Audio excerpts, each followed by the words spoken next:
CIET NCERT presents AudioBook Poorvi, Textbook of English for Grade 8.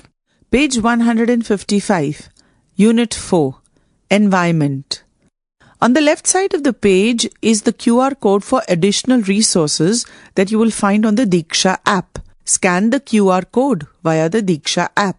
The cherry tree. Let us do these activities before we read. 1. Work in pairs and answer the questions that follow. Share your answers with your classmates and teacher. 1. Have you ever used a seed or a sapling to grow a plant? 2. What kind of care did the plant need? Who helped you with it? 3. How did you feel when you saw the plant grow? 2. What kind of trees do people plant in their homes? Why is it important to plant trees? 3. Name some fruit trees that grow in your region. What type of conditions help these fruit trees to grow? At the bottom of the page is an image of two children planting a seed. Page 156. On the left side of the page, we have a box with the word meanings of some words that we will come across in this page. The words are stunted, stopped from growing to the usual size. Outskirts, the area that formed the edge of a town or a city. On the left side of the page is an image of a young boy eating cherries from a bag. One day when Rakesh was 6, he walked home from Mussoorie Bazaar eating cherries. They were a little sweet, a little sour, small, bright red cherries which had come all the way from the Kashmir Valley. Here in the Himalayan foothills where Rakesh lived, there were not many fruit trees. The soil was stony and the dry cold winds stunted the growth of most plants. But on the more sheltered slopes, there were forests of oak and deodar. Rakesh lived with his grandfather on the outskirts of Mussoorie, just where the forest began. His father and mother lived in a small village 50 miles away, where they grew maize and rice and barley in a narrow terraced field on the lower slopes of the mountain. But there were no schools in the village, and Rakesh's parents were keen that he should go to school. As soon as he was of the school-going age, they sent him to stay with his grandfather in Mussoorie. He had a little cottage outside the town.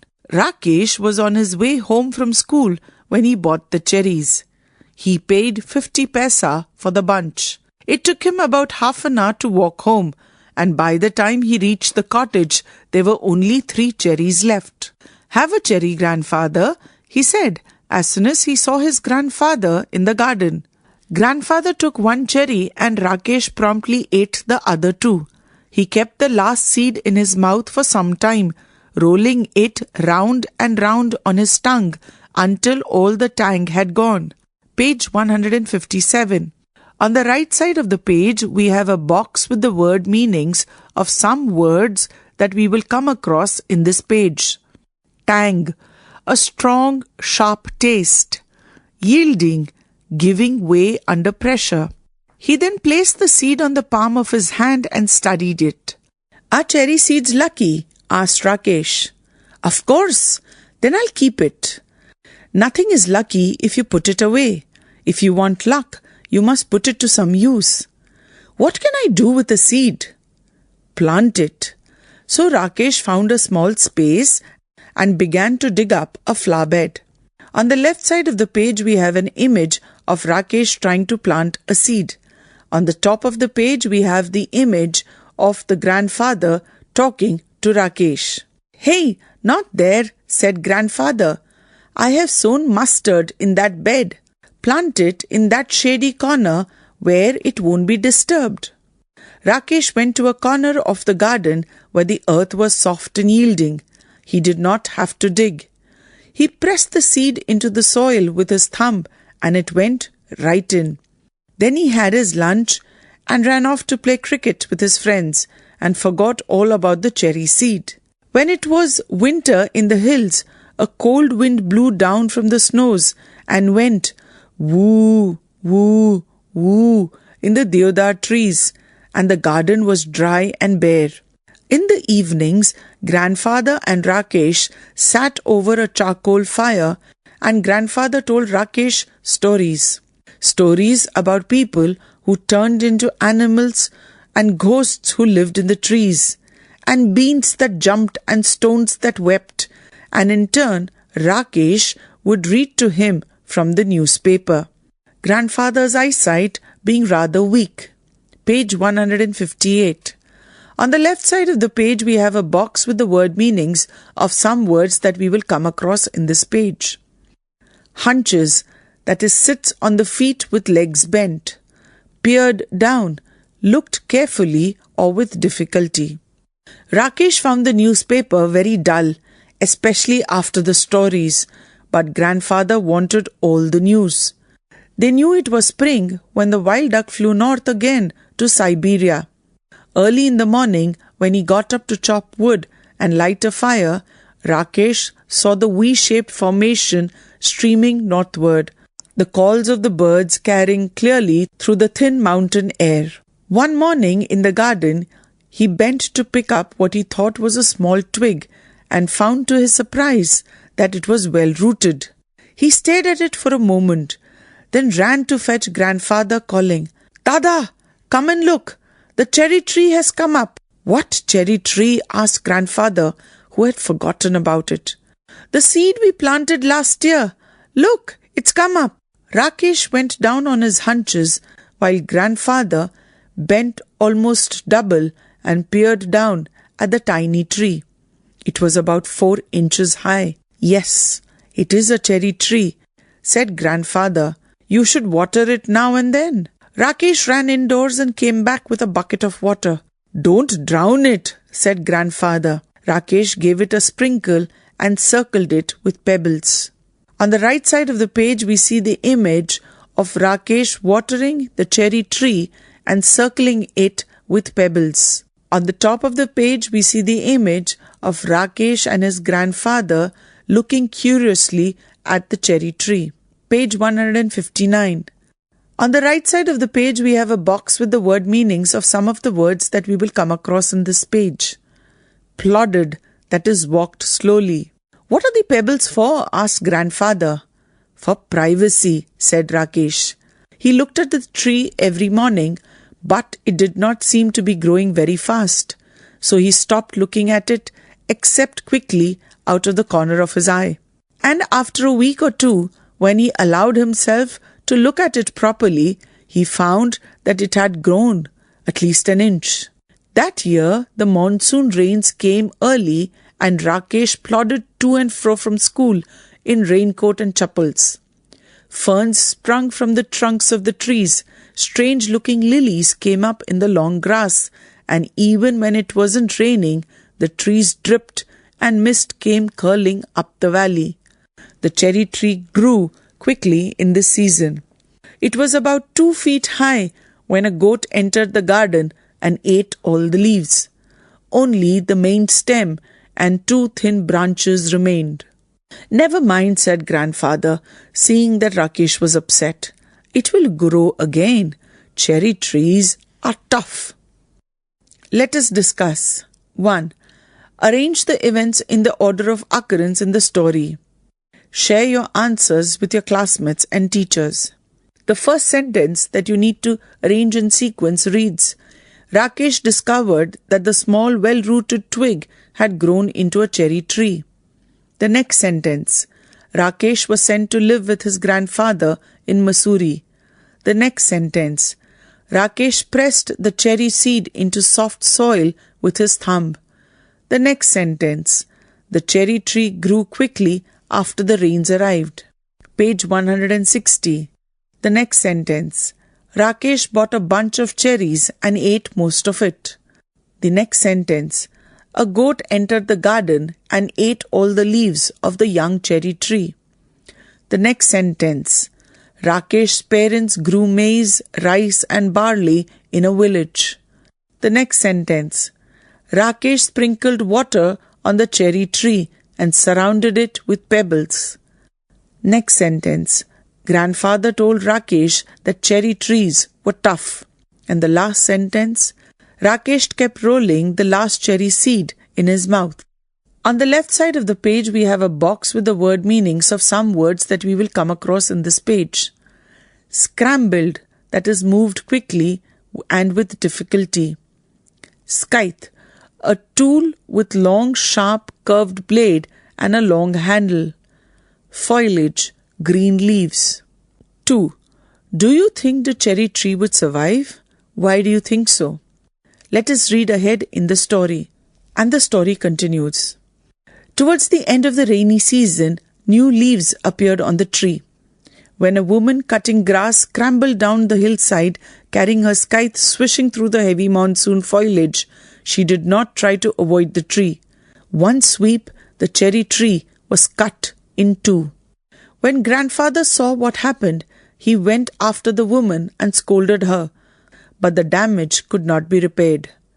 Maybe it'll die now, said Rakesh. Maybe, said grandfather. But the cherry tree had no intention of dying. By the time summer came around again, it had sent out several new shoots with tender green leaves.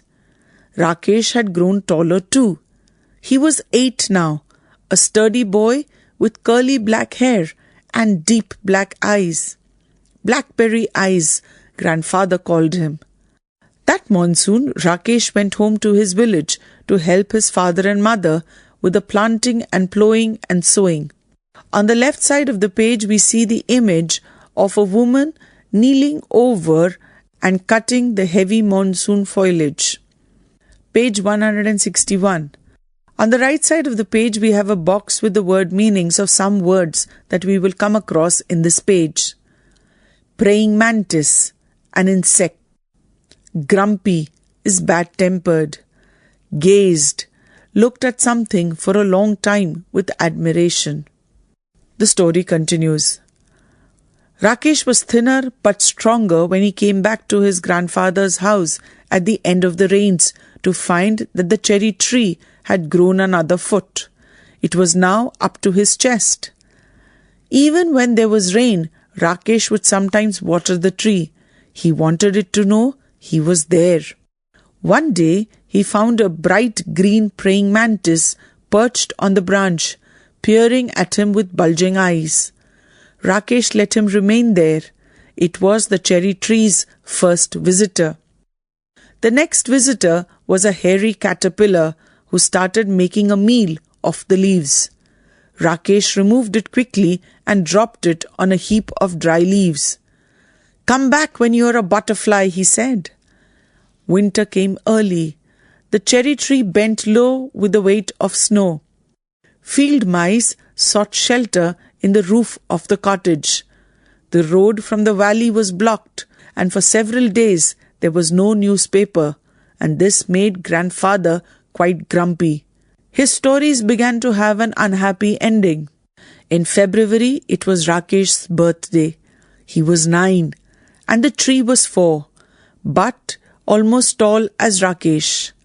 One morning, when the sun came out, grandfather came into the garden to let some warmth get into my bones, as he put it. He stopped in front of the cherry tree, stared at it for a few moments, and then called out, "Rakesh, come and look. Come quickly before it falls." Rakesh and grandfather gazed at the tree as though it had performed a miracle. There was a pale pink blossom at the end of a branch. The following year, there were more blossoms. And suddenly, the tree was taller than Rakesh, even though it was less than half his age. And then it was taller than grandfather, who was older than some of the oak trees.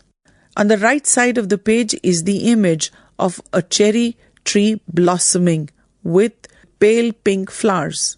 Page 162. On the left side of the page, we have a box with the word meanings of some words that we will come across in this page. Flitted, flew quickly, reclining, lying back. On the top left of the page is the image of grandfather looking at the cherry blossom tree. And the story continues. But Rakesh had grown too. He could run and jump and climb trees as well as most boys, and he read a lot of books, although he still liked listening to grandfather's tales. In the cherry tree, bees came back to feed on the nectar of the blossoms, and tiny birds pecked at the blossoms and broke them off. But the tree kept blossoming right through the spring, and there were always more blossoms than birds. That summer, there were small cherries on the tree.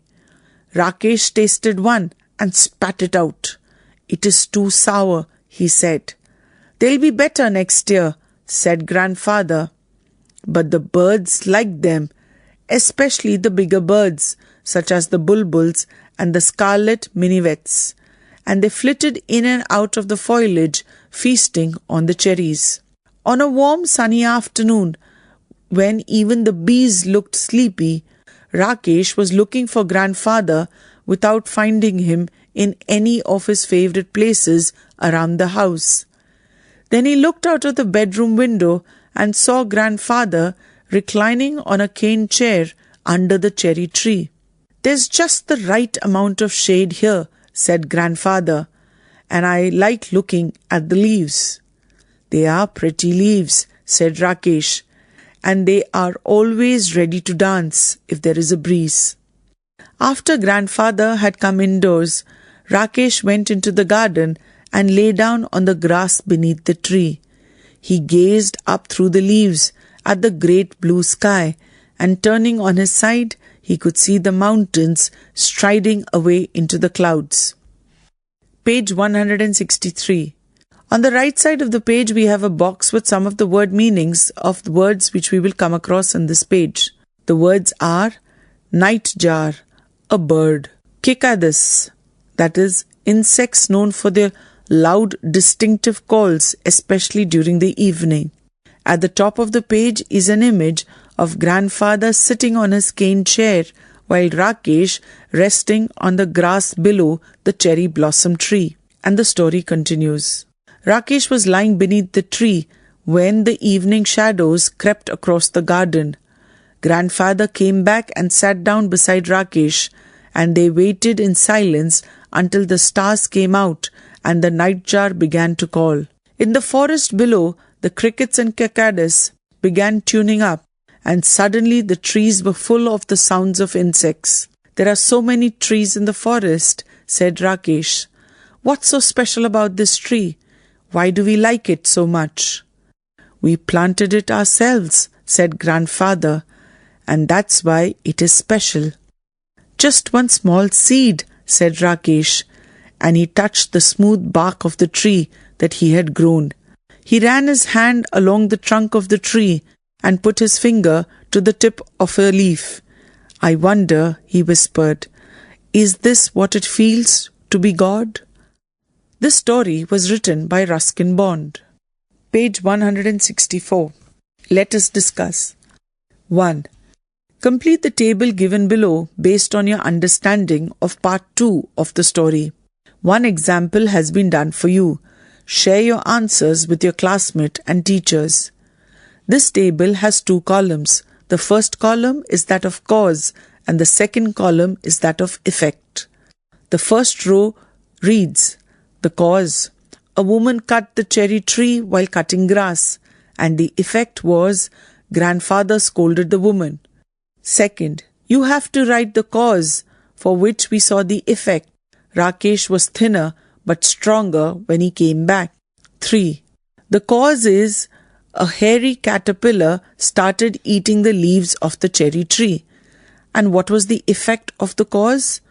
Write it in the space provided. The fourth cause you have to write.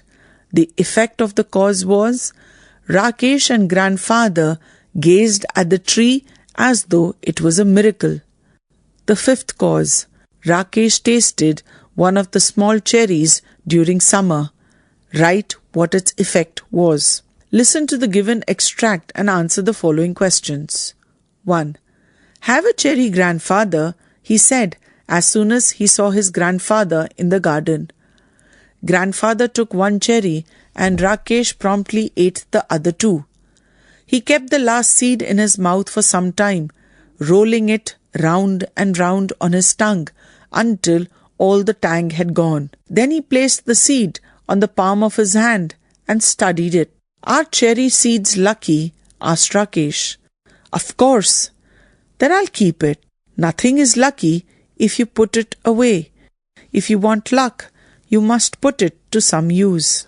Page 165. 1.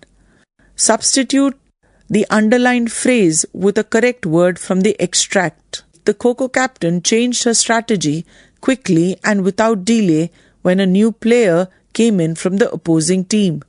The underlined phrase is quickly and without delay.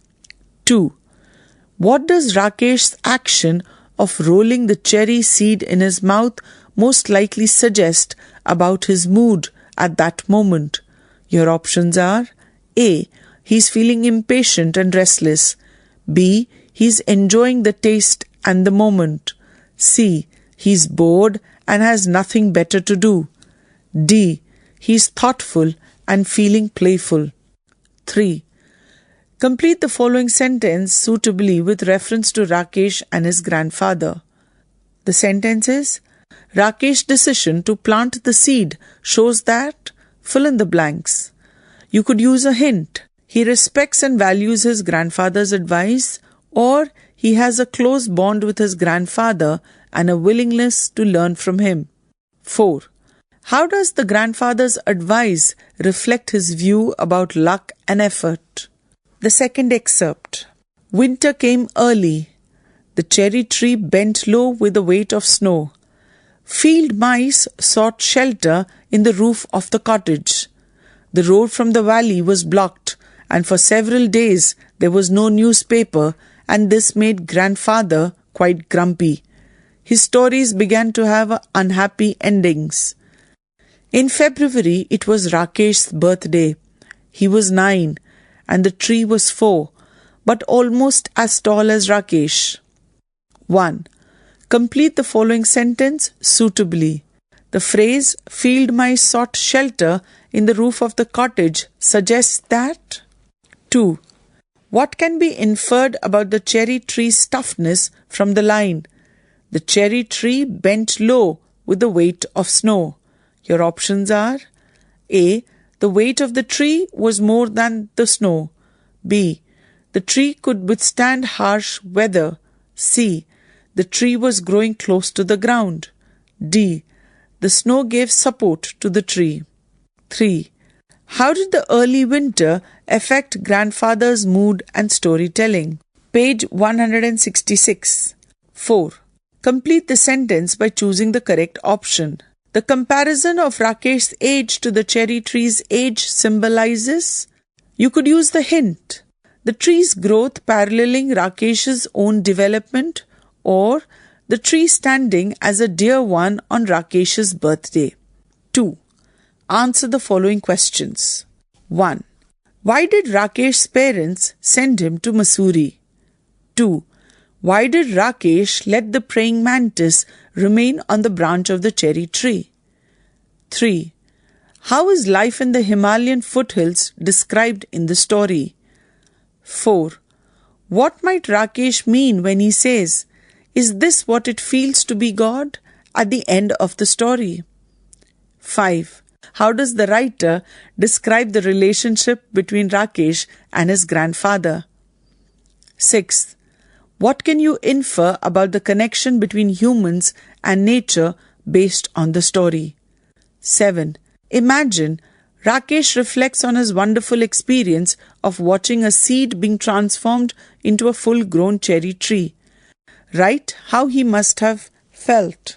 Let us learn. Each word list has one word that does not match the other words.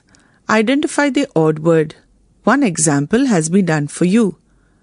1. Chop, trim, slice, mince. Chop, slice and mince are used for cutting with a knife, whereas trim is used to cut a part with a pair of scissors. Similarly, find the odd one out from the following word sets: plodded, galloped, scrambled, trudged. 3. Tender, delicate, soft, smooth. 4. Stared, peered, pecked, gazed. 5. Growing, blossoming, progressing, planting. Page 167. 2.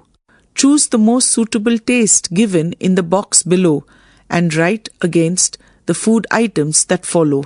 The tastes given in the box are sweet, spicy, sour, salty, tangy, bland, that is tasteless, bitter. The images given on the right side of the page are of tamarind, jaggery, neem leaves, paneer, that is cottage cheese, lemon, pickle, and a dish of vegetables. Now use any 5 taste words and make sentences of your own. 3. Choose the correct antonyms for the textual words given below from the box. There are 2 extra words that you will not need. The words given in the box are growing, wide, ordinary, fasting, unprotected, shaky, cheerful, fussing, hard, coldness. In the table given below, write the correct antonyms for the words tender, sturdy, narrow, warmth, feasting, grumpy, sheltered, and special. 4. Listen to the following lines from the text and underline all the verbs and identify the form of tense. 1. Rakesh was on his way home from school when he bought the cherries. 2. Rakesh was looking for grandfather without finding him in any of his favorite places around the house. 3. Rakesh and grandfather gazed at the tree as though it had performed a miracle. The forms of tenses in the given sentence are simple tense, the sentence 1 and 3, past progressive tense in sentence 2, and past perfect tense in sentence 3. Page 168. Now fill in the blanks with the correct form of simple past, past progressive, or past perfect tense of the verbs given in the brackets. One example has been done with you. On the right side of the page is the image of a young child sitting with her grandparents under the shade of a tree. The first sentence. I was sitting, the verb in the bracket is sit, with my grandparents in the garden, sharing the wonderful memories from my childhood. As we dash, the verb in the bracket is talk. I dash, the verb in the bracket is realize how much wisdom they dash, the verb in the bracket is impart to me over the years. While I dash, the verb in the bracket is listen to their stories for hours together. I dash, the verb in the bracket is remember the times we dash, the verb in the bracket is spend together planting flowers and learning about life. By the time I left, the sun dash, the verb in the bracket is set, and I dash, the verb in the bracket is feel a deep sense of gratitude for the bond we dash, the verb in the bracket is nurture through love, care, and countless memories. 5. Let us understand the punctuation marks in the following sentences from the text. The first sentence. The apostrophe opens the sentence. Hey, not there. There is a comma after this, and the apostrophe closes the sentence. Said grandfather. Another apostrophe opens the sentence. I have sown mustard in that bed. Plant it in that shady corner. A comma follows where it won't be disturbed. Full stop. And the apostrophe closes the sentence. The sentence begins with when, and the first letter of when is capitalized. When grandfather saw what happened, there is a comma. He went after the woman and scolded her. A semicolon punctuation mark is added. But the damage could not be repaired. There's a full stop. The third sentence begins with she. As it's the first word in the sentence, the first letter S of she is capitalized. She did not try to avoid the tree. One sweep and the cherry tree was cut in two. Full stop. At the bottom of the page is a box that reads, Punctuation refers to the symbols used in writing to clarify meaning and separate sentences and their components. Proper punctuation ensures the clarity and flow of a text, guiding readers through its structure. Here are some of the most common punctuation marks. Full stop. It ends a declarative sentence. For example, she went to a store. Full stop. Comma. It separates components in a list, clauses or phrases within a sentence. For example, we bought apples, comma, oranges, comma, and bananas. Full stop. Question mark. It ends a direct question. For example, where are you going? The question mark ends the sentence.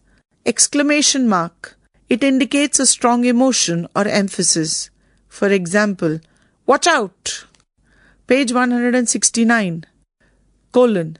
It introduces a list, explanation, or elaboration. For example, he had one goal, colon, win the race. In this case, the colon gives an explanation to share with the reader what his goal was. Semicolon connects closely related independent clauses or separates complex items. For example, she likes reading, semicolon, he prefers writing.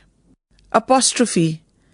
In contractions, instead of saying he is, we can write it as he apostrophe s. They will, we can write it as they apostrophe double L. I am, we can write it as a contraction I apostrophe M. We also use the apostrophe to show possession. Jagan's book.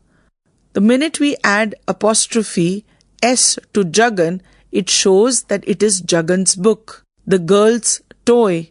The apostrophe is after the girls. It means that the toys belong to the girls. If an apostrophe is used at the end of a noun, if the noun ends with the letter S, we then add the apostrophe only after the S and we do not write the letter S.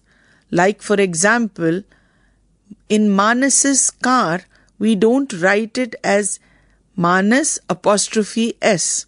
We say instead Manas apostrophe car. That means it is Manas's car. Quotation mark. The quotation marks enclose direct speech or quotations. For example, she said, I am happy. I am happy is in quotation marks because this is what she said.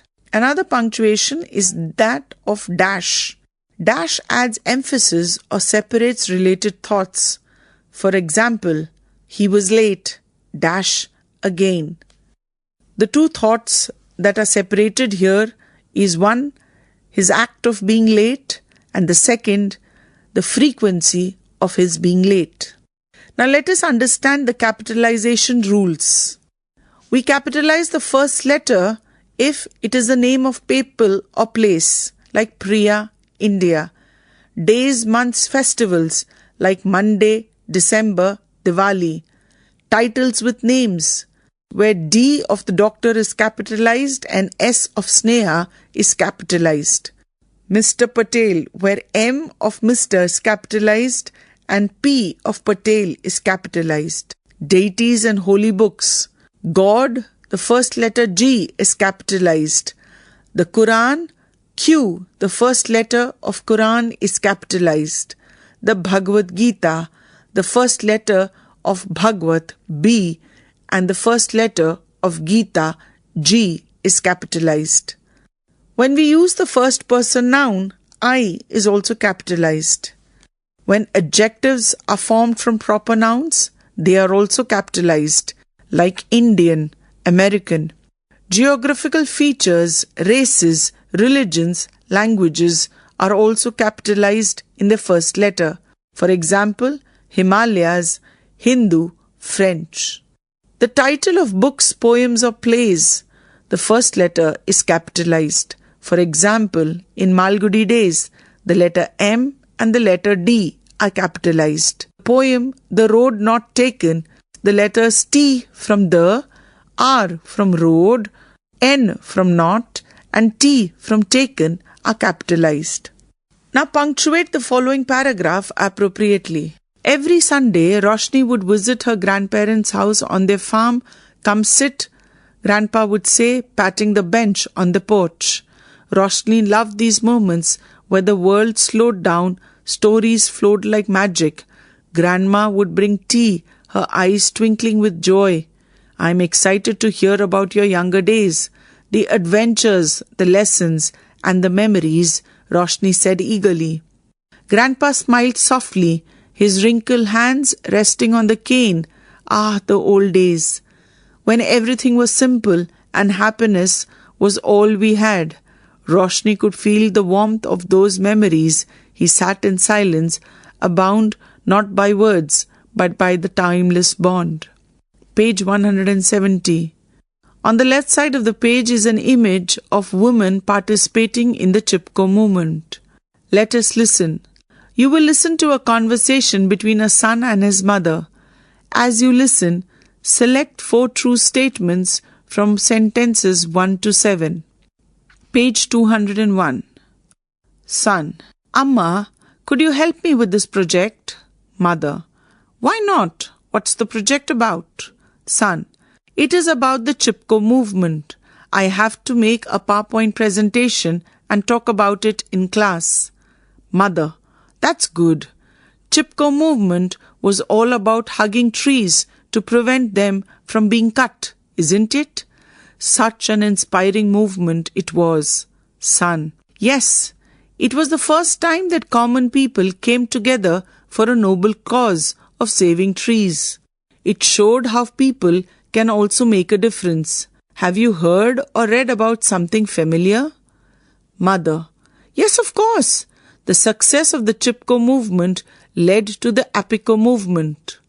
Son: Really? Doesn't Apiko mean hugging in Kannada? So did they also hug trees to protect them? Mother: Yes, they did. In this movement, people not only hugged trees to protect them, but also regenerated forest areas in the Western Ghats. Son: That is great.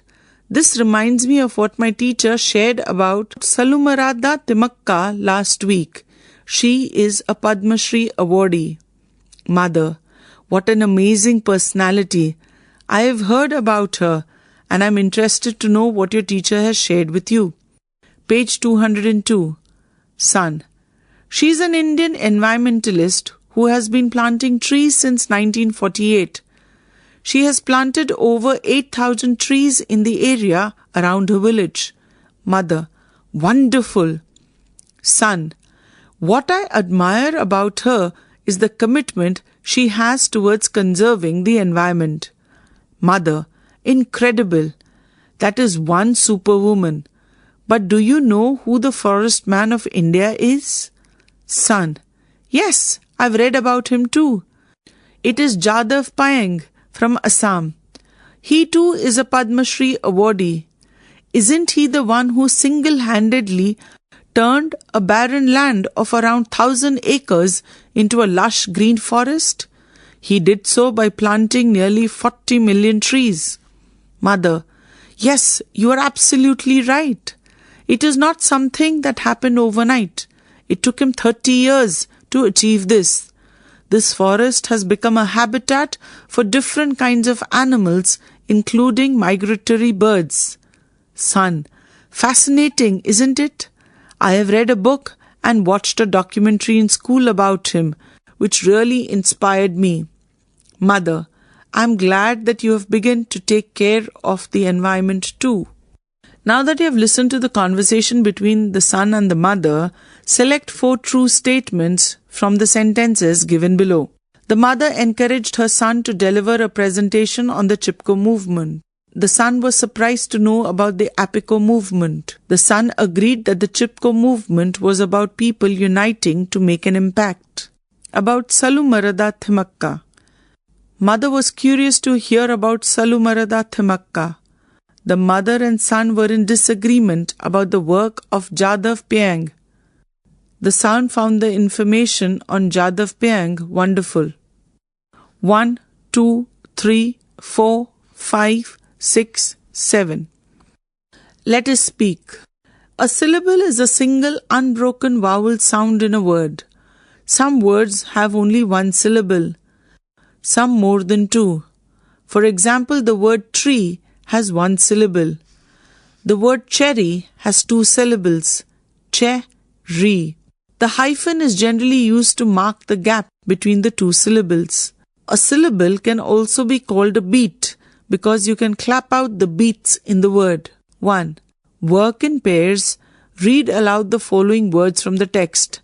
Write the number of syllables in each word. Check your answers with your classmates and teacher.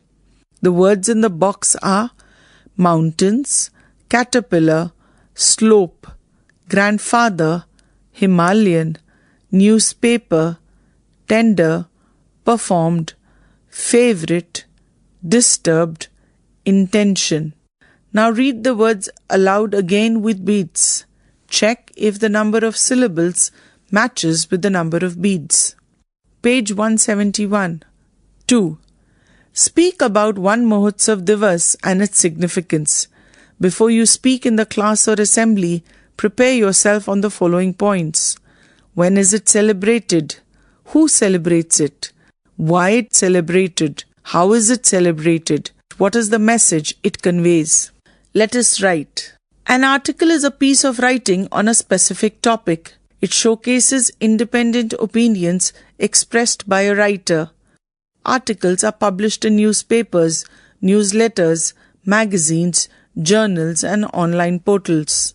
Let us understand how to draft an article for a school magazine. Remember to write the heading or title at the top. Write the name of the writer below as a byline and then follow the correct layout. The correct layout for an article is paragraph 1. Give a brief introduction to the topic or issue. Focus on the main idea of the paragraph. Paragraph 2. Elaborate by giving facts and advantages.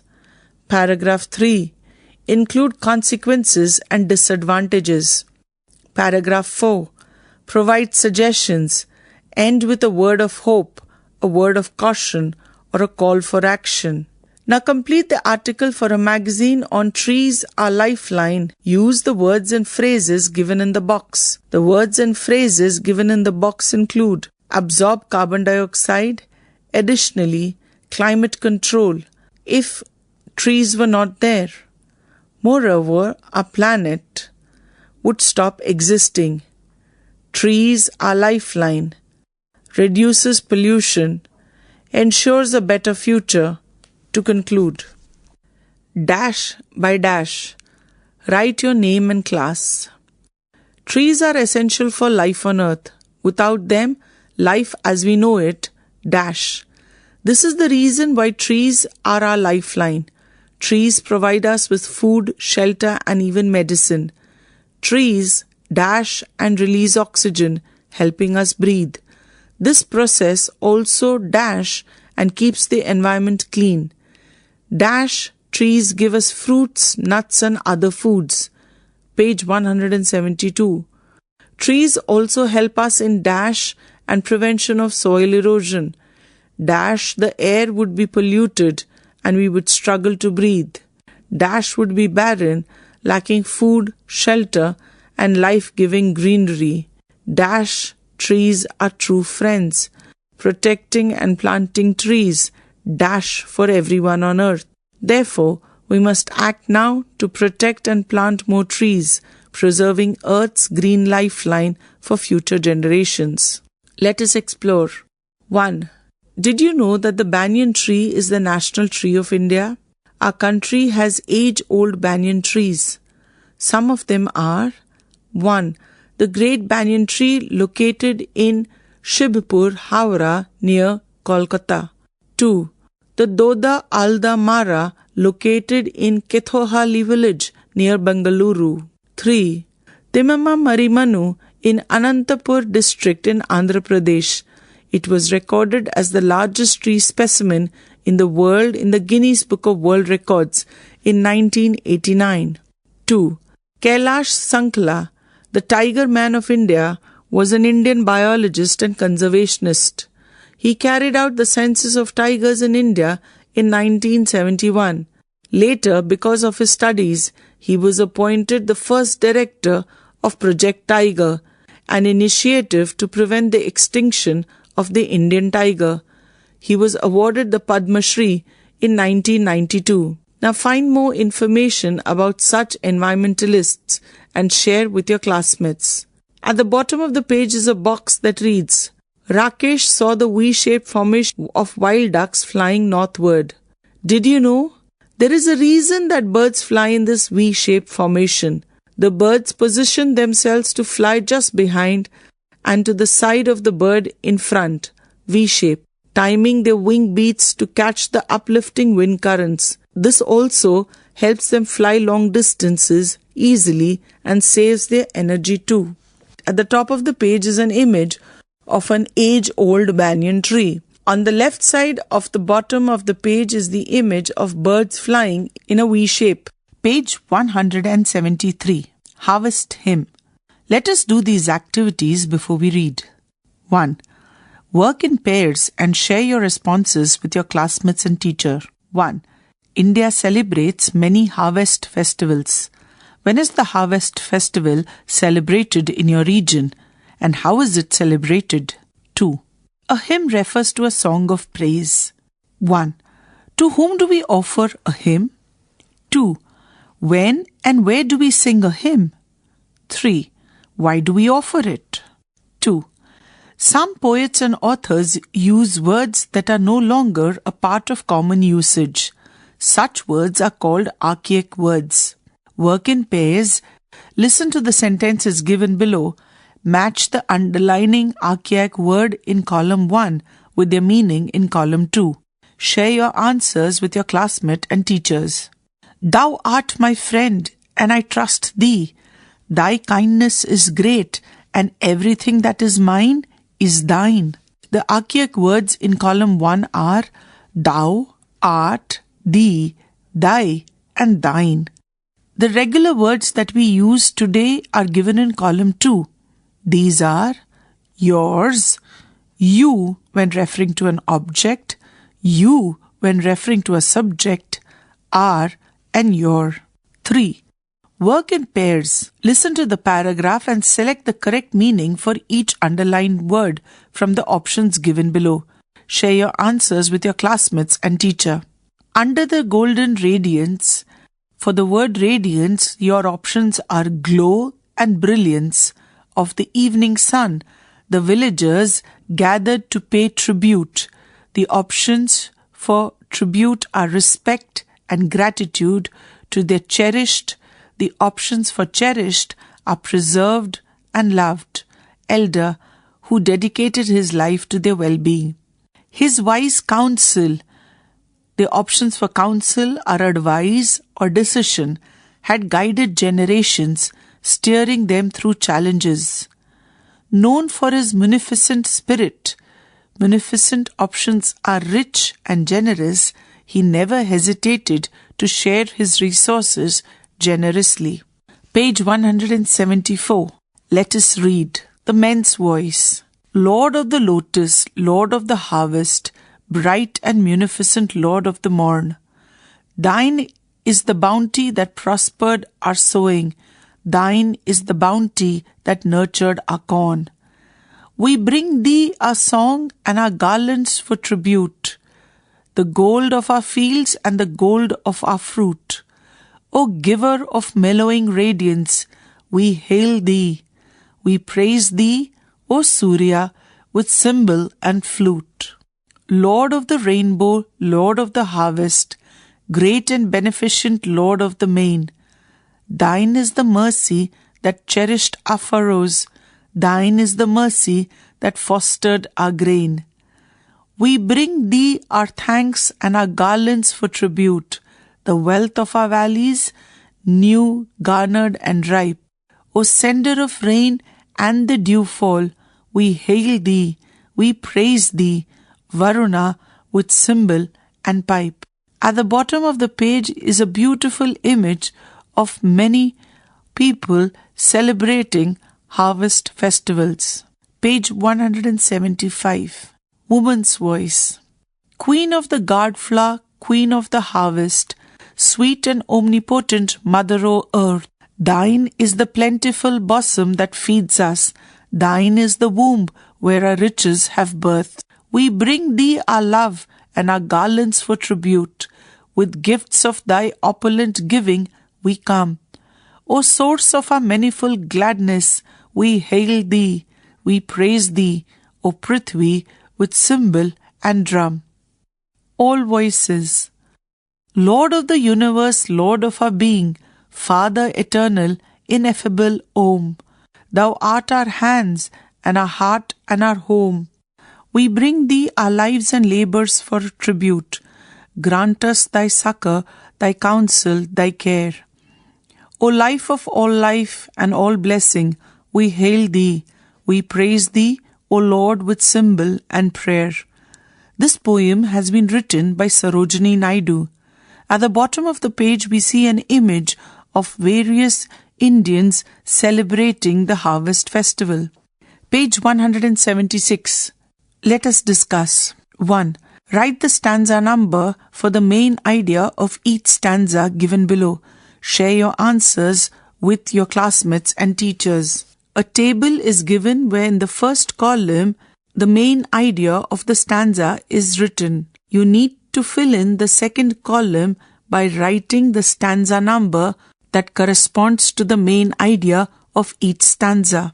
1. The speaker recognizes the Lord's kindness and praise Him for nourishing the field. 2. The speakers praise the generosity of the Creator of the universe who ensures a rich harvest. 3.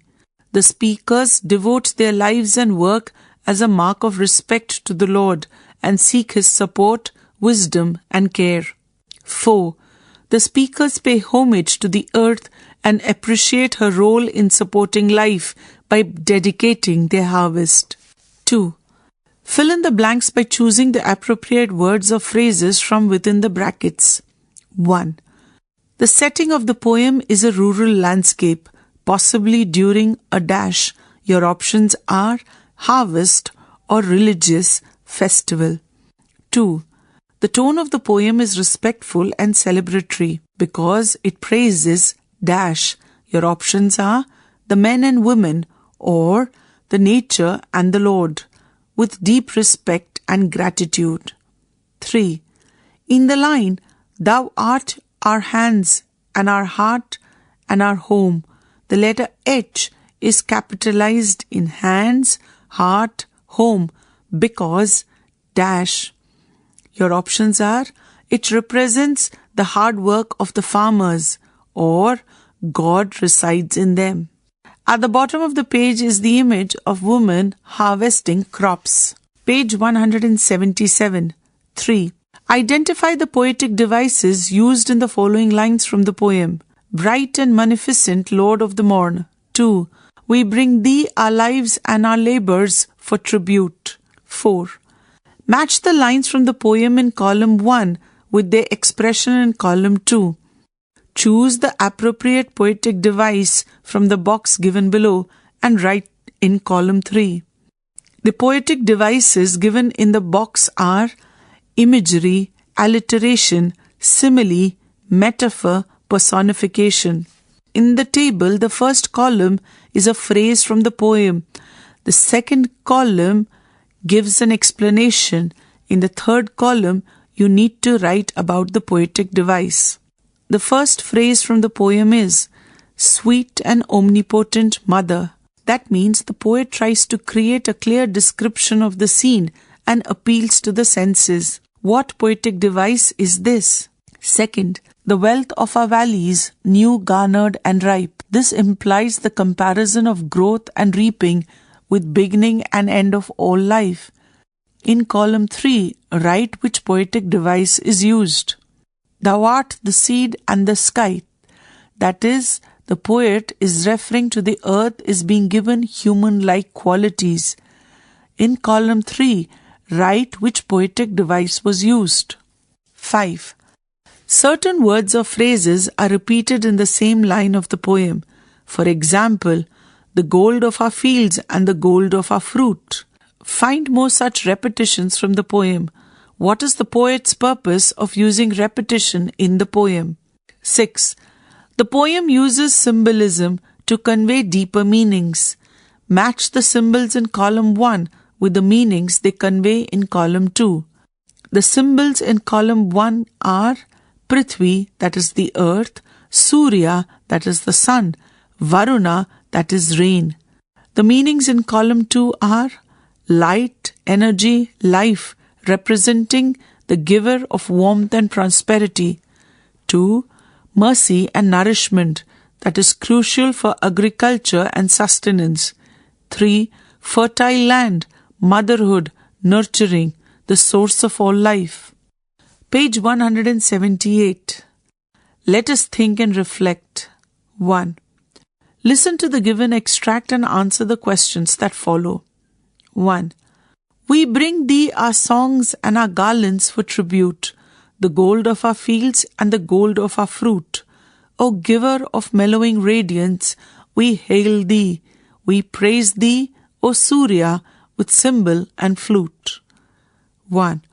What does the act of bringing songs and garlands as tribute suggest about the people's relationship with the divine? Your options are A. They fear the gods and wish to calm them in any way possible. B. They have a deep sense of reverence and gratitude towards the divine. C. They are forced to perform rituals without understanding the divine. D. They depend on the gods for their daily needs and activities. 2. Complete the following sentence suitably. The word gold in the phrase, the gold of our fields and the gold of our fruit, symbolizes dash. 3. How does the description, O giver of mellowing radiance, help us understand Surya's role in the harvest? 4. Fill in the blank by selecting the correct option from those given in the brackets. The use of cymbal and flute signifies dash.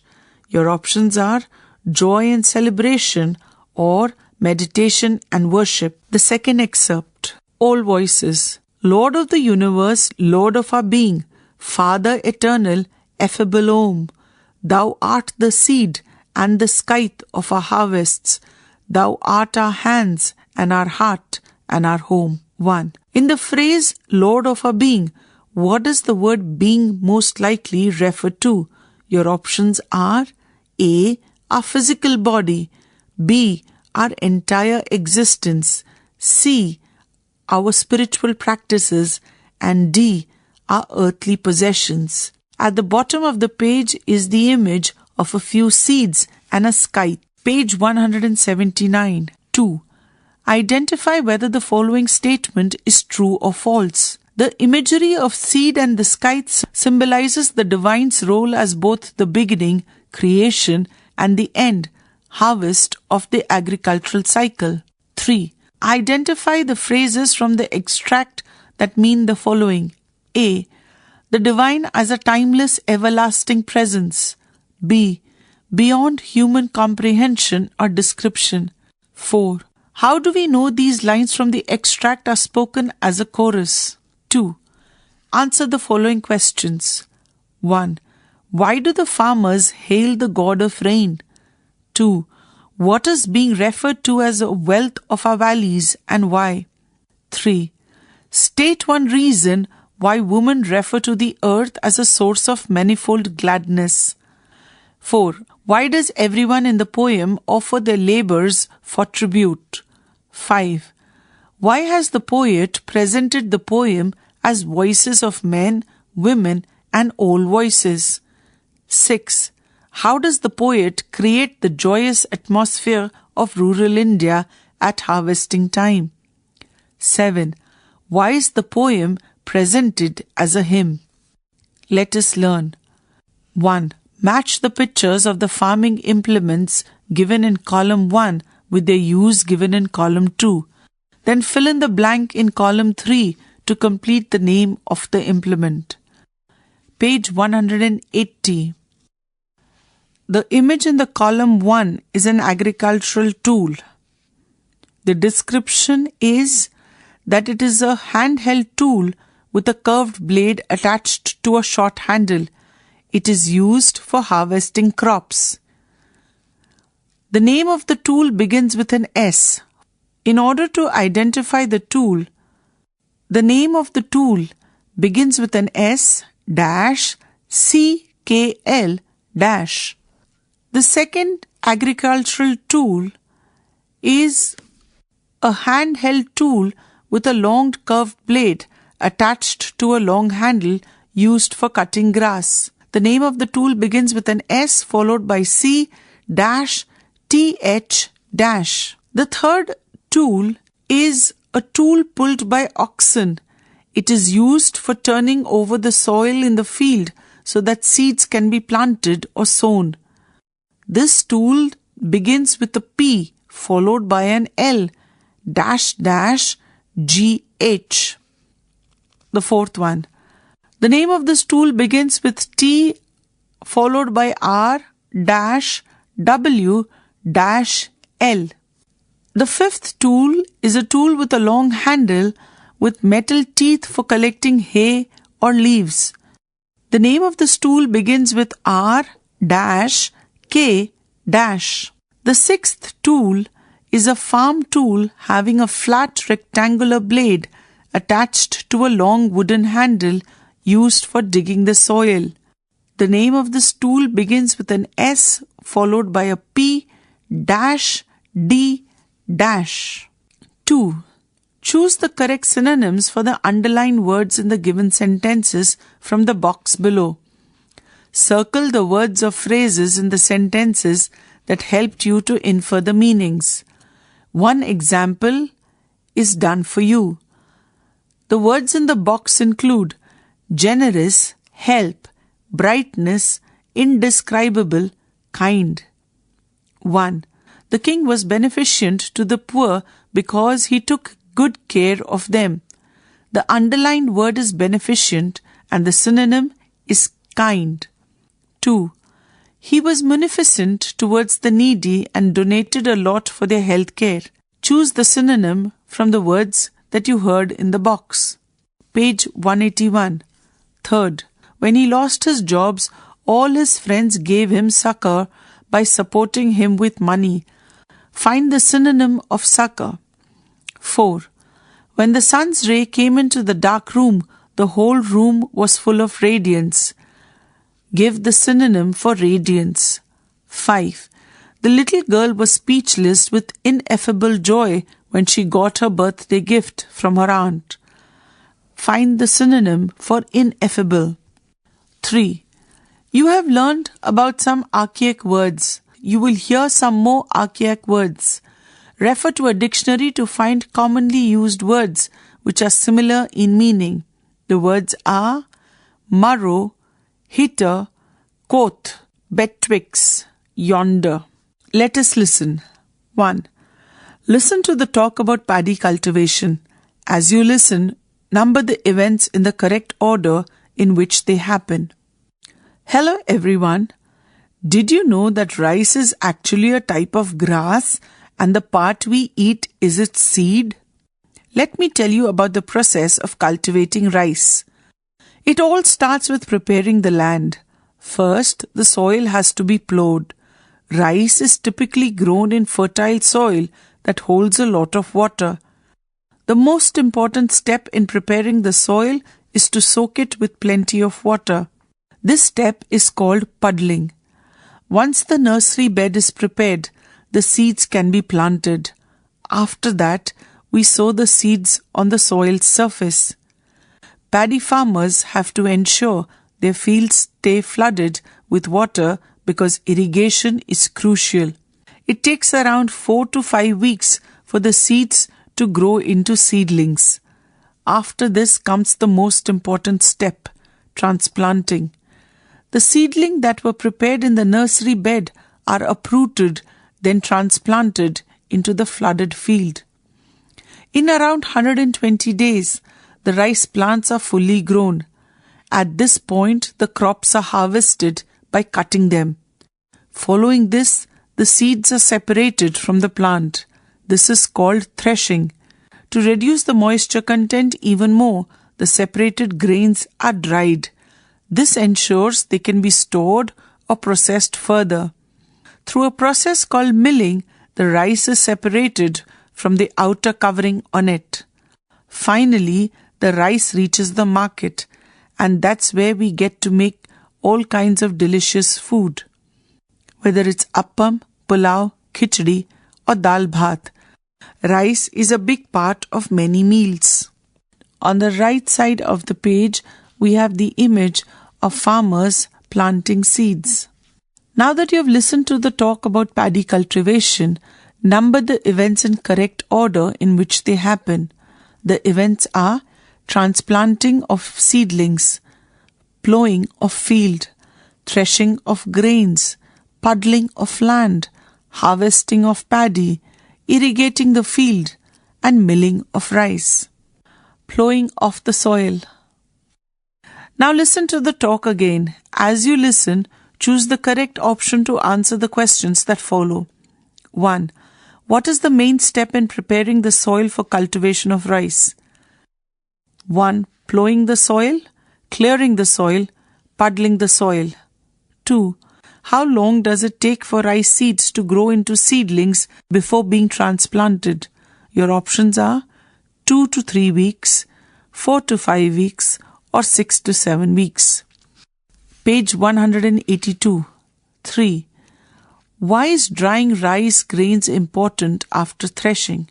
Your options are to get rice seeds for plantation, 2. to separate the rice grains easily, 3. to store the rice grains for longer. Let us speak. 1. In English, some letters are not pronounced in certain words.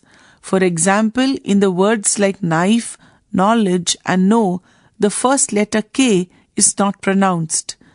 Let us look at a few more such examples.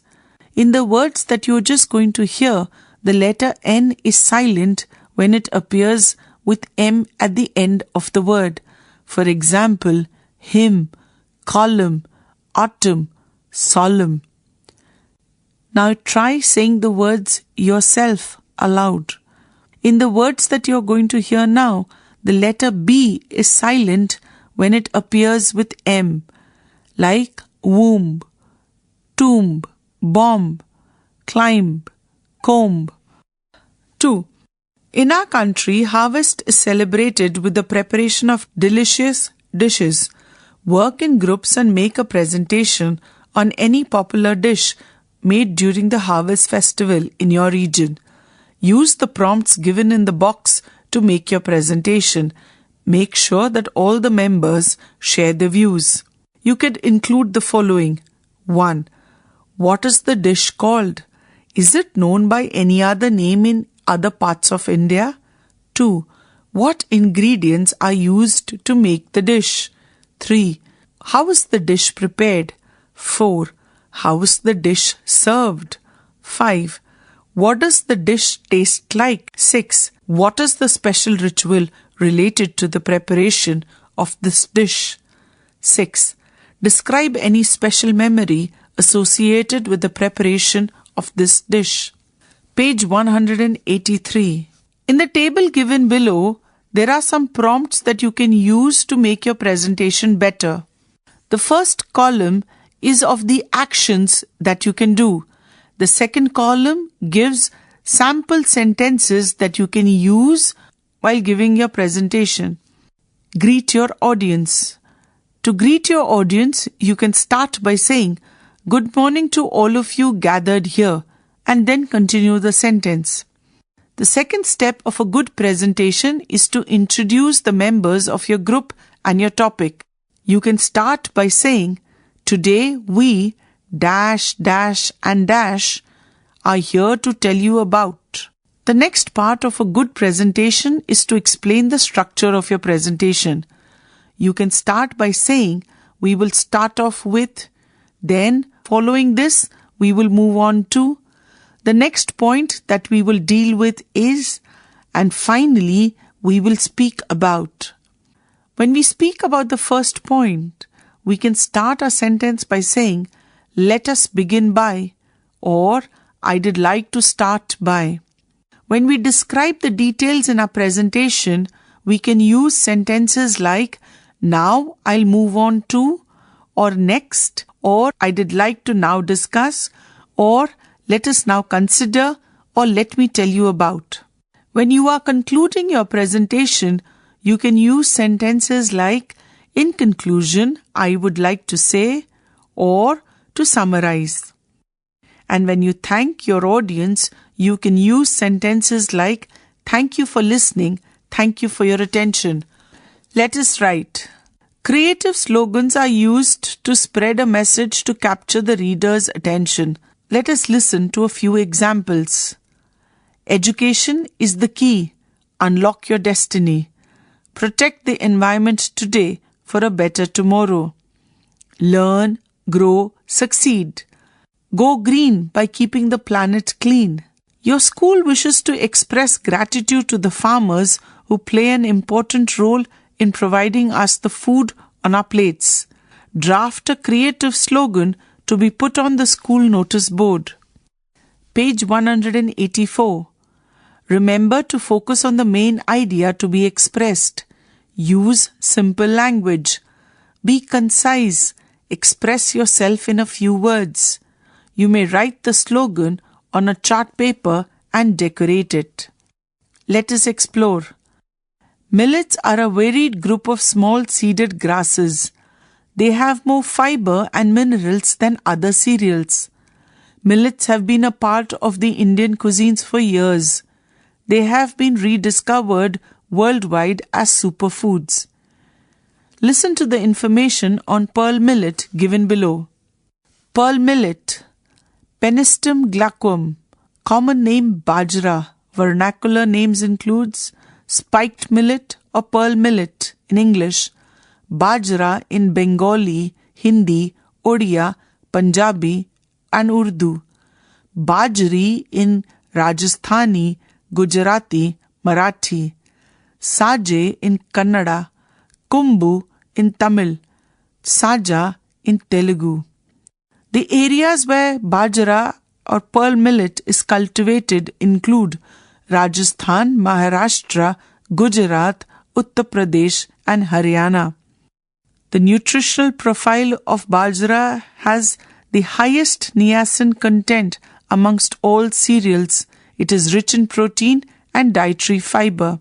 It is the 6th major cereal in terms of area and production and has the highest drought tolerance potential of all millets. Pearl millet is the most widely cultivated cereal in India after rice and wheat. The health benefits include reduces cholesterol, promotes bone health, beneficial in treating stomach ulcers, promotes heart health, aids in weight loss. It is used in khichadis, roti, upma, idli, khakra and parathas. You can use the link eatrightindia.gov.in to know more about other kinds of millets. 2. Work in groups of 4 and do the following activities. 1. Find out if millets are a part of your cuisine. 2. Find recipes with millets and compile them into a booklet. 3. Create a recipe of your choice. 2. Songs related to harvest season form a part of our culture and heritage.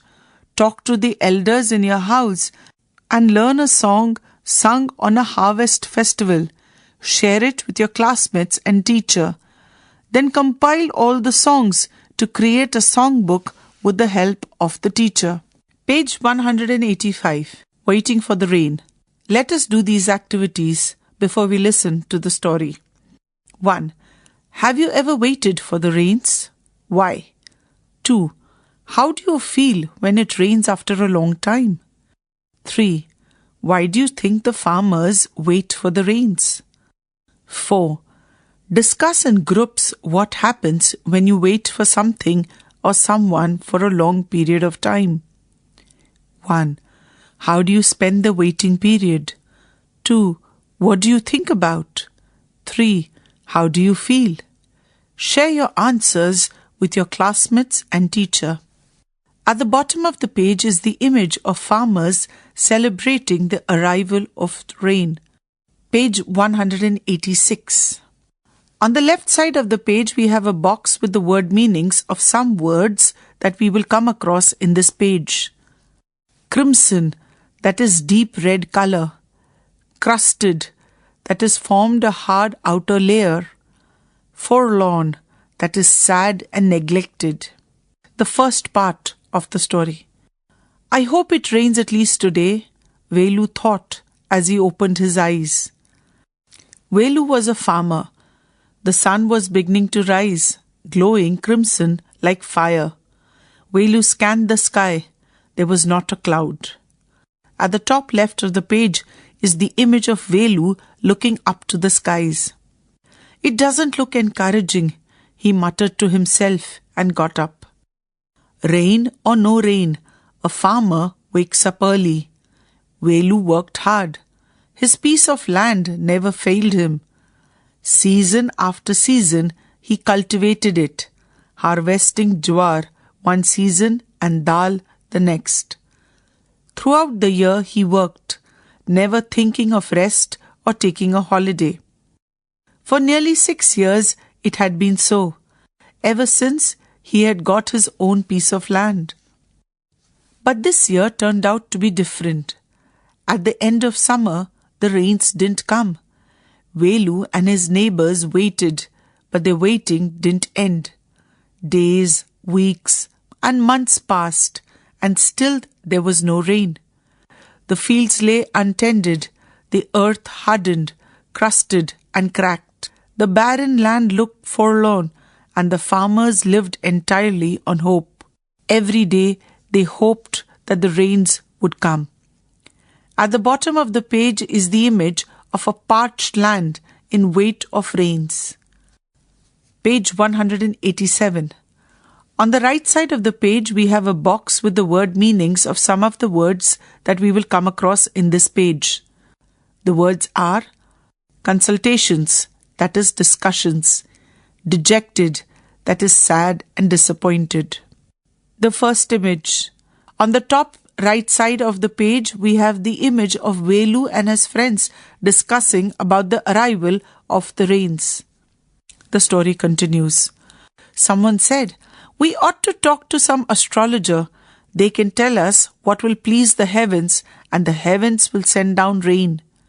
Velu didn't agree. He said, "The rains came all these years without any such consultations. I can't see how talking to astrologers will bring rain." He decided to go to the weather office in the city and talk to someone.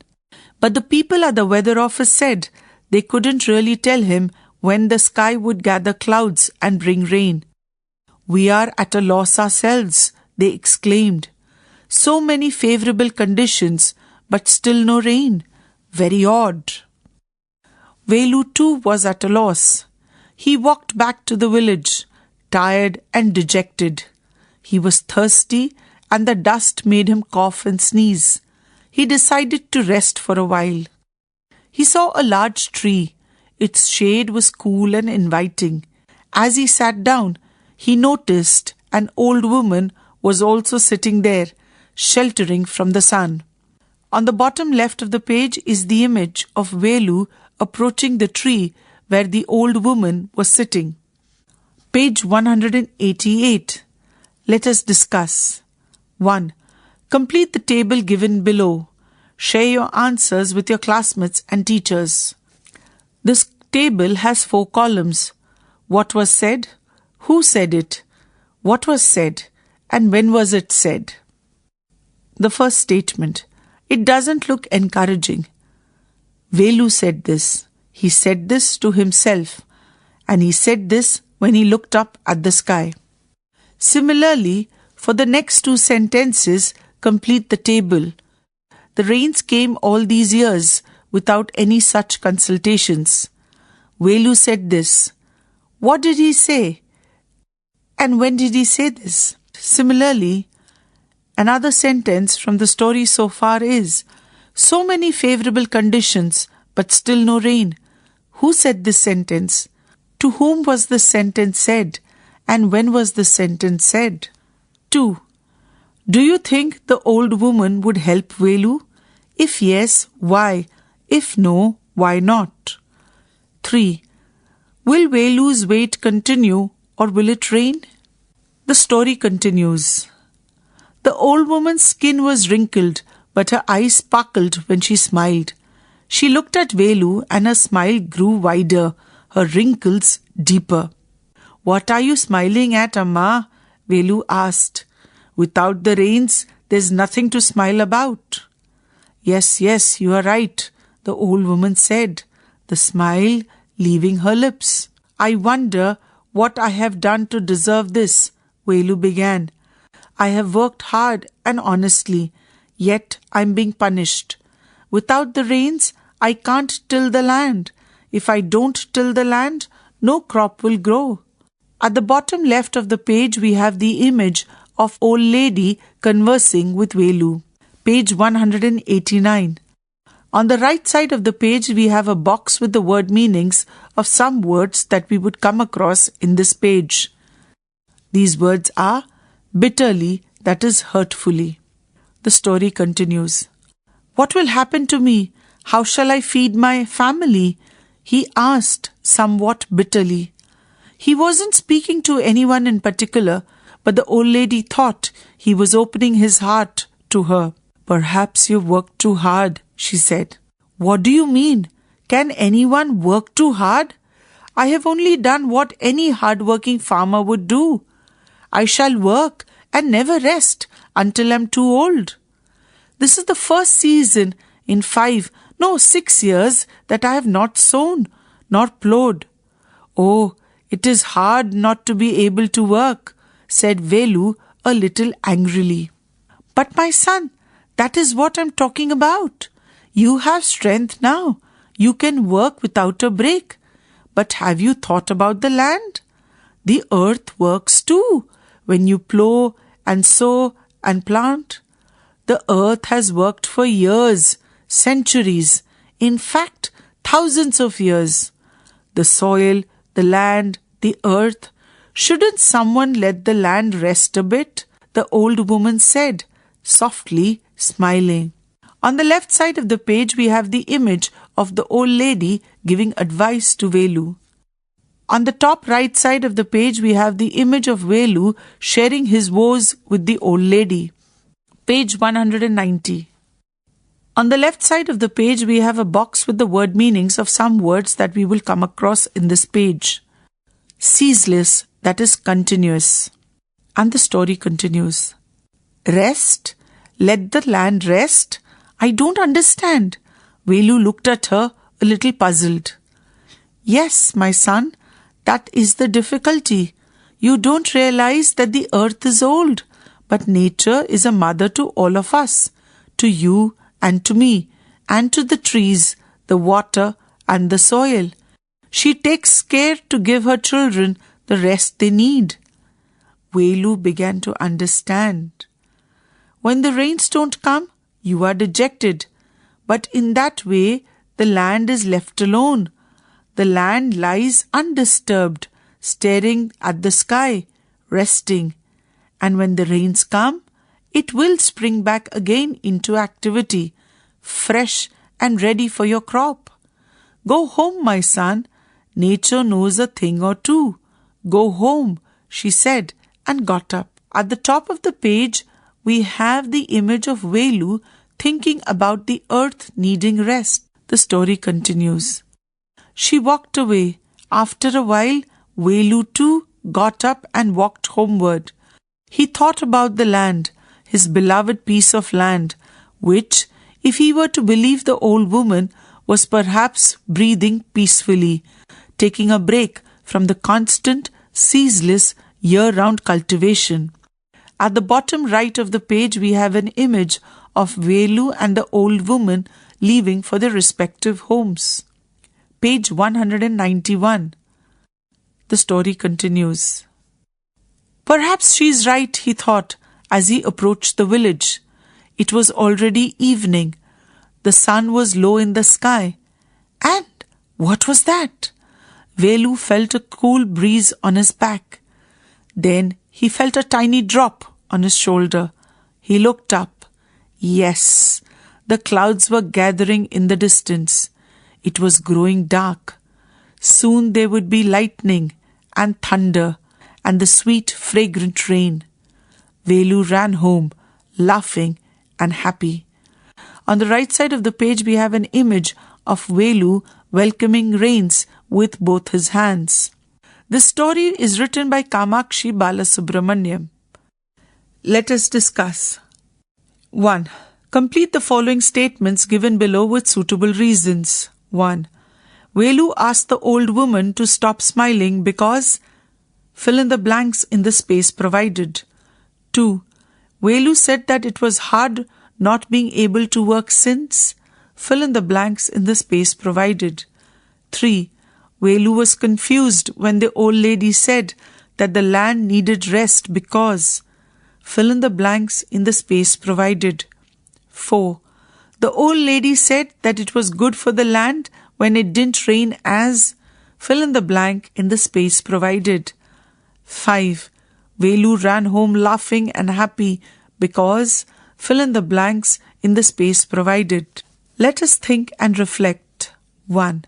Listen to the given extracts and answer the questions that follow. The first extract. I can't see how talking to astrologers will bring rain. He decided to go to the weather office in the city and talk to someone. But the people at the weather office said they couldn't really tell him when the sky would gather clouds and bring rain. We are at a loss ourselves, they exclaimed. So many favorable conditions, but still no rain.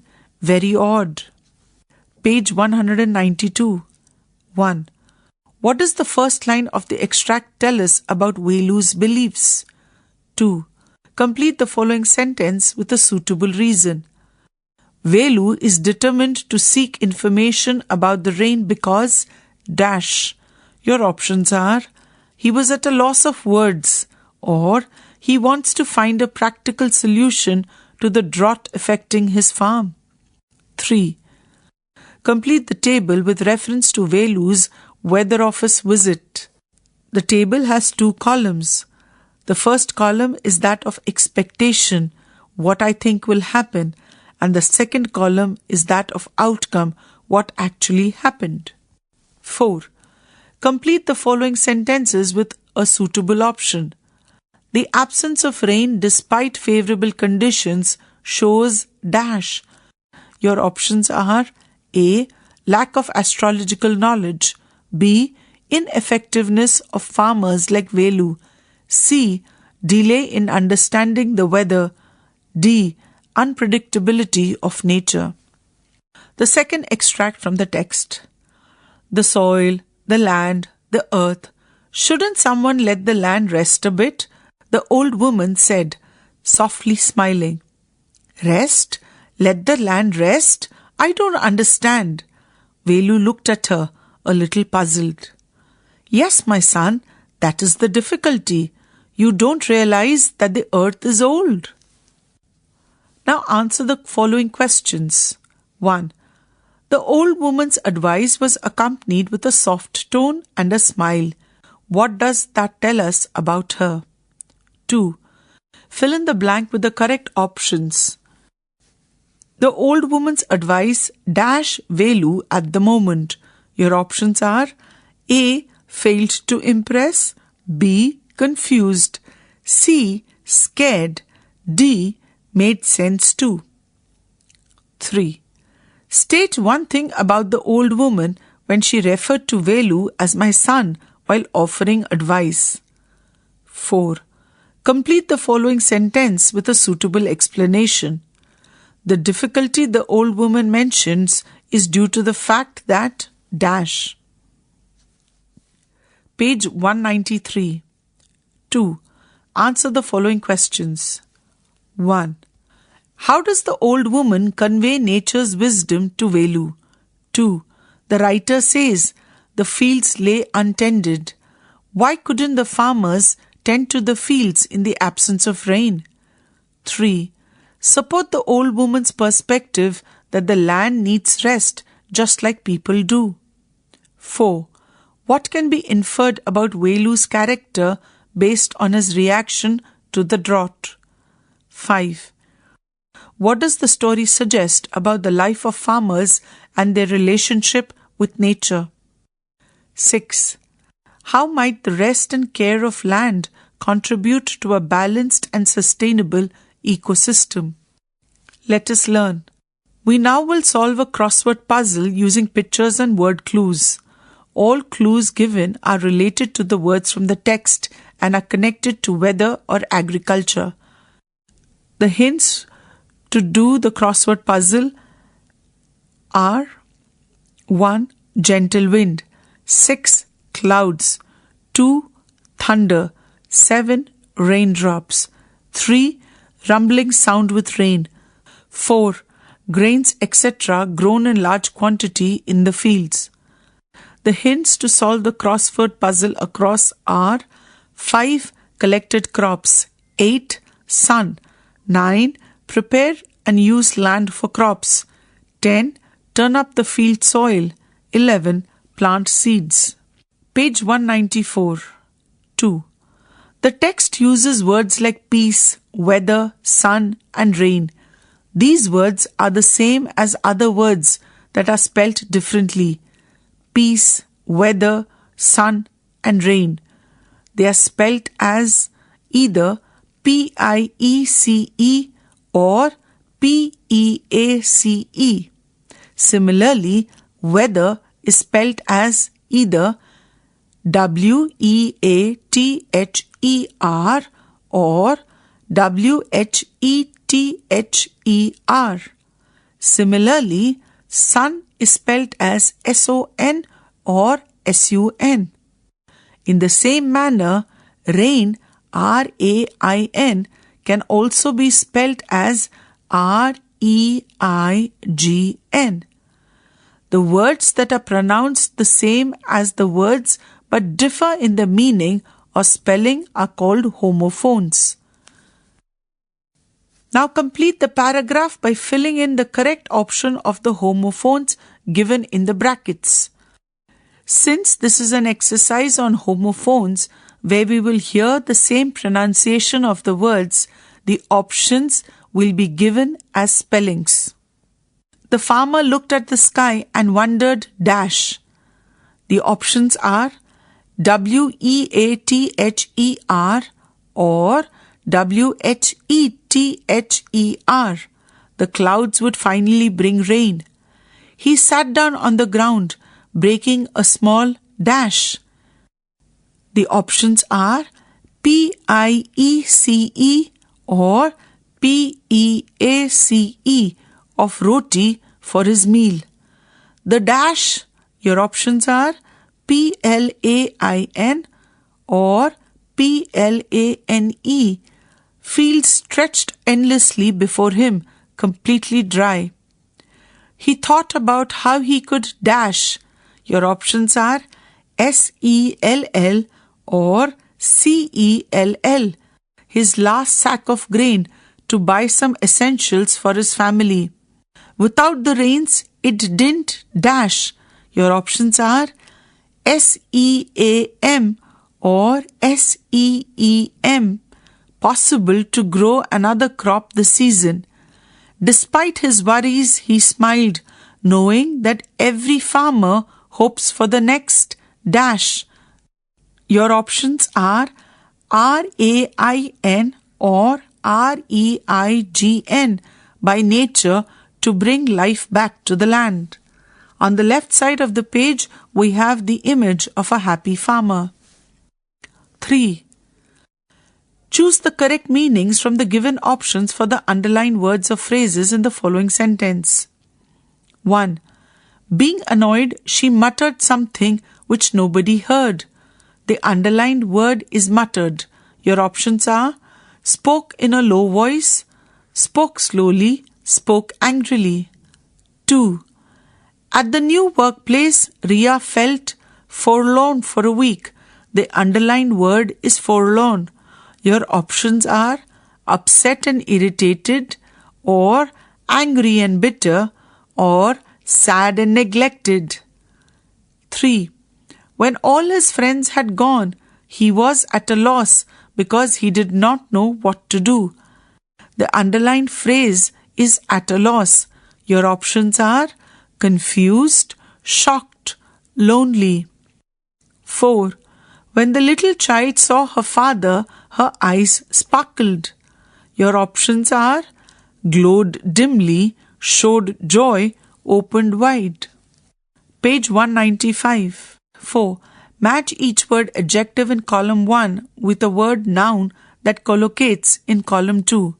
Write the adjective noun collocation that you have matched in column 3. The words in column 1 are favorable, wrinkled, dejected, fragrant, ceaseless, beloved.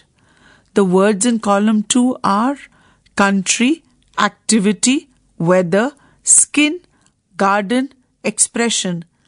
In column 3, write the collocations that you have made by matching column 1 with column 2, like, for example, favorable weather. 5. For the following sentences from the text, identify the verbs and the forms of tenses. 1. Oh, it is hard not to be able to work. 2. I am too old. 3. What are you smiling at, Amma? 4.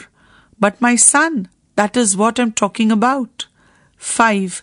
The earth has worked for years, centuries. 6. I have worked hard and honestly. The forms of tenses in the given statements are simple present tense. The first and second sentence have that. Present progressive tense in the third and fourth sentence. Present perfect tense in the fifth and sixth sentence. Now fill in the blanks with the correct form of the simple present, present progressive, or present perfect tense of the verbs given in the brackets. Ravi dash. The verb that you need to change is be, a farmer who dash. The verb that you need to change is practice crop rotation on his land.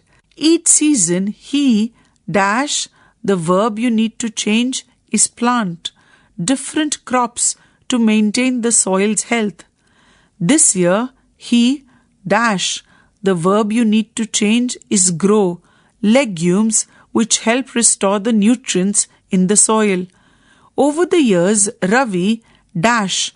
The verb you need to change is learn that planting the same crop repeatedly dash. The verb you need to change is deplete the soil, making it less fertile. By rotating crops, he dash. The verb you need to change is keep the land productive and fertile. He dash.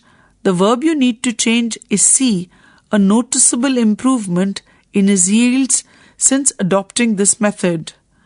Now Ravi dash share his knowledge with other farmers, explaining how crop rotation dash the verb you need to change is benefit both the soil and their harvest.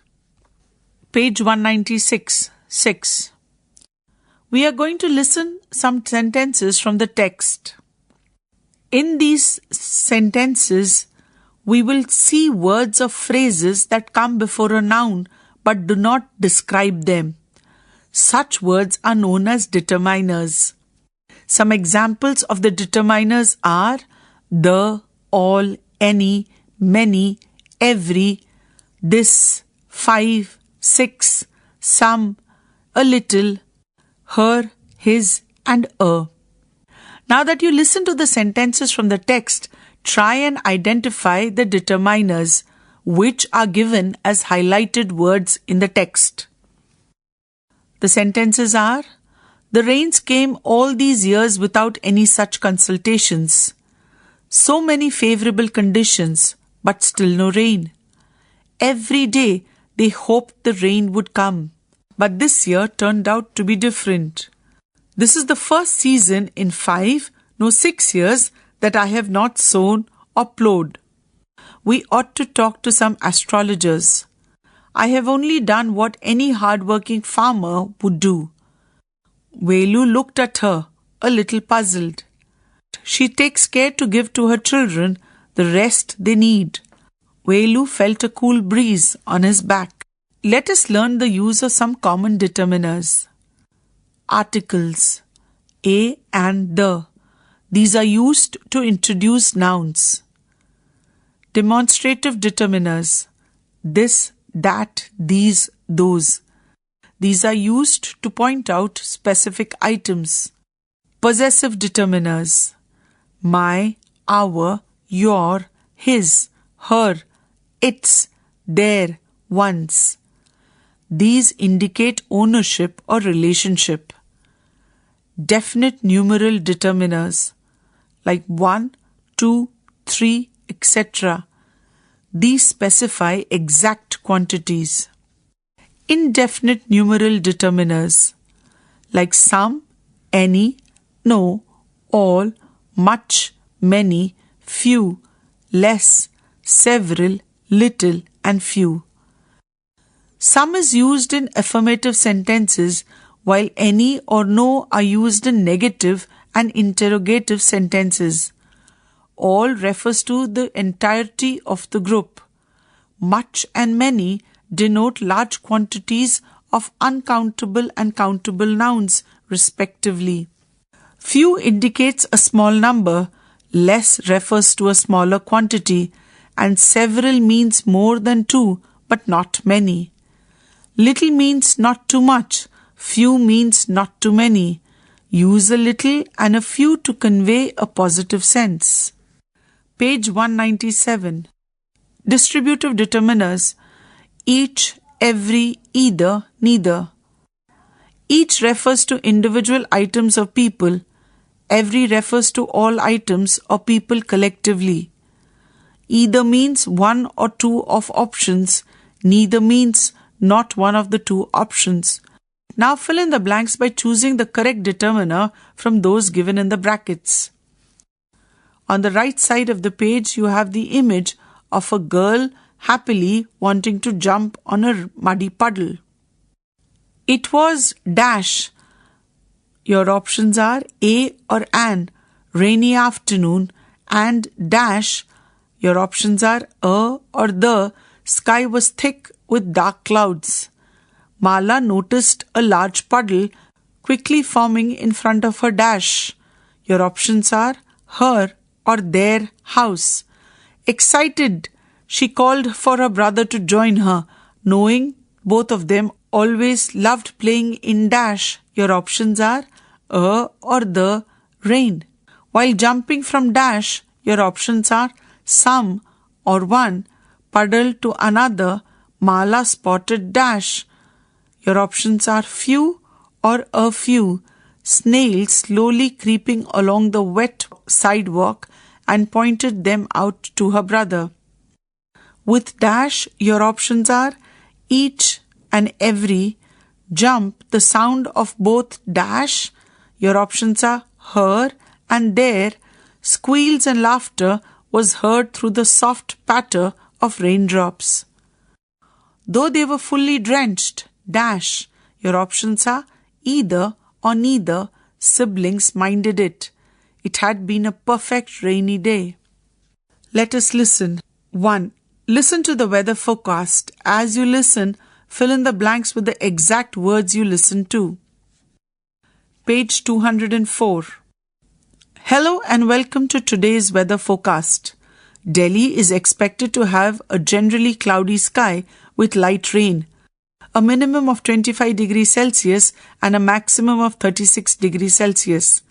The sky will generally be cloudy with moderate rain in Mumbai. The minimum temperature is 24 degrees Celsius and the maximum will be around 30 degrees Celsius. Moving eastward, Kolkata will have partly clouded sky with 1 or 2 spells of rain or thunder showers. The minimum temperature will be 28 degrees Celsius and the maximum will be around 34 degrees Celsius. Chennai is expected to have a partly clouded sky with a possibility of thunderstorm. The minimum temperature will be 27 degrees Celsius and the maximum will be around 36 degrees Celsius. Bengaluru will have a generally cloudy sky with light rain. The minimum temperature will be 21 degrees Celsius and will rise to a maximum of around 29 degrees Celsius. Hyderabad is expected to have a generally cloudy sky with light rain or drizzle. Temperature will be between a minimum of 23 degrees Celsius and a maximum of 33 degrees Celsius. That's all from me today. Have a beautiful day ahead. Don't forget to carry your umbrellas. The source of this article is from newsonair.gov.in. Now that you have listened to the transcript, fill in the blanks with the exact words that you listened to. 1. Delhi will mostly have a dash sky with light rain. 2. Moderate rain is likely to happen in dash. 3.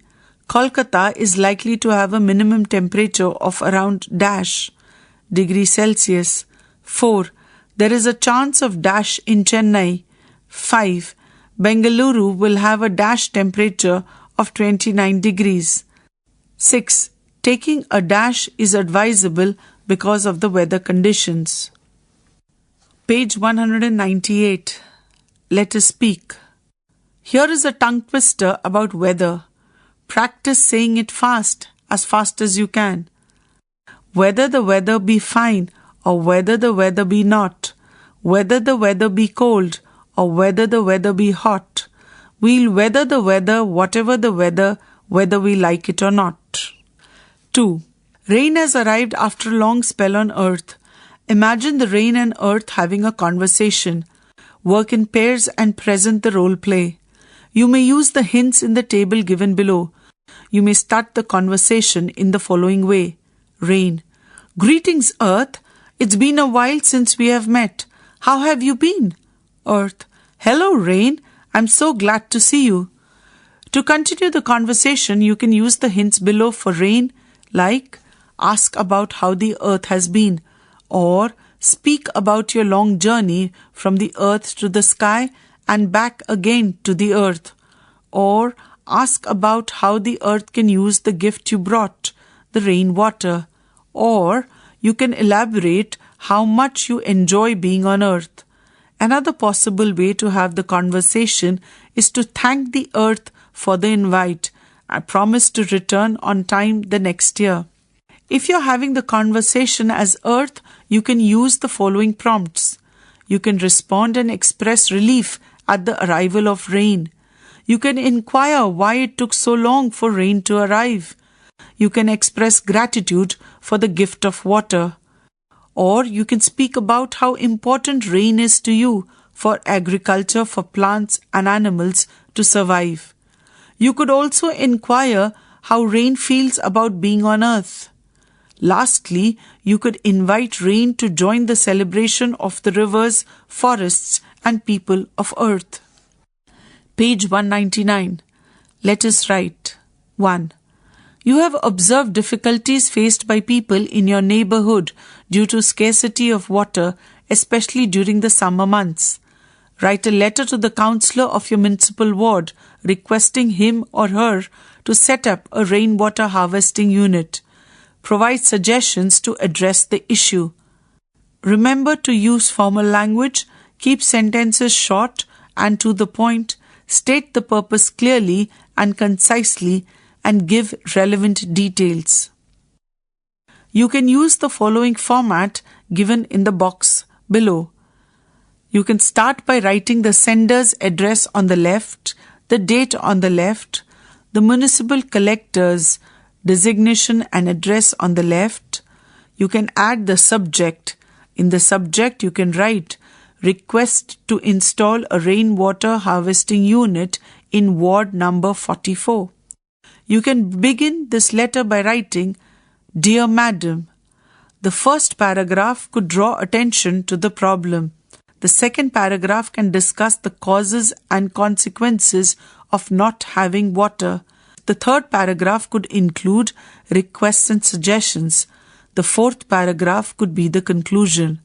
The paragraphs 1 to 4 form the body of the letter. On the left side, you end the letter by writing Yours sincerely and placing the signature of the sender and writing the sender's full name in brackets. Let us explore. 1. Rest is very important for us to function in a proper manner. Even the earth needs rest. This is known as fallowing. Listen to the facts related to fallowing. A fallow year refers to leaving the land without sowing for one or several vegetative cycles. Page 200. This is done to allow the land to recover its nutrients and retain moisture. It also helps to avoid spreading of diseases and controlling pests. The sustainable land management method has been applied for centuries, wherein a field is divided into two halves. One is planted with crops, while the other remains unplanted. Then the process is reversed in the following year. 2. Find out from your vocational education teacher about agriculture as a vocation and other related vocations such as horticulture, etc. 3. India's rich tradition of meteorological knowledge includes indigenous forecasting systems grounded in ancient wisdom. These provide sophisticated methods of predicting climate, calculating rainfall, and issuing early warnings. References to rain and weather are found in numerous ancient texts, including the Rig Veda, Srimad Bhagavad, Parashara Samhita, Panani's Ashtadhyayi, and Meghmala. These texts offer insights into rainfall patterns and seasonal changes. 4. Meteorological services for agriculture in India. The primary objective of the Agricultural Meteorological Division, India Meteorological Department, IMD, is to minimize the impact of adverse weathers on crops and to leverage crop-weather relationships to boost agricultural production. In addition to forecasts and advisories, several other weather-related services are also provided. For detailed information, visit mosam.imd.gov.in. Unit 4 ends here. Poorvi, you were just listening to this audiobook, Textbook of English for Grade 8. Narration, Dr. Pranita Gopal. Sound recordist, Virendra Rawat. Assistance in production, Chetna Sharma. Directed and produced by Vimlesh Chaudhary. This audiobook is brought to you by CIET NCERT, New Delhi, India.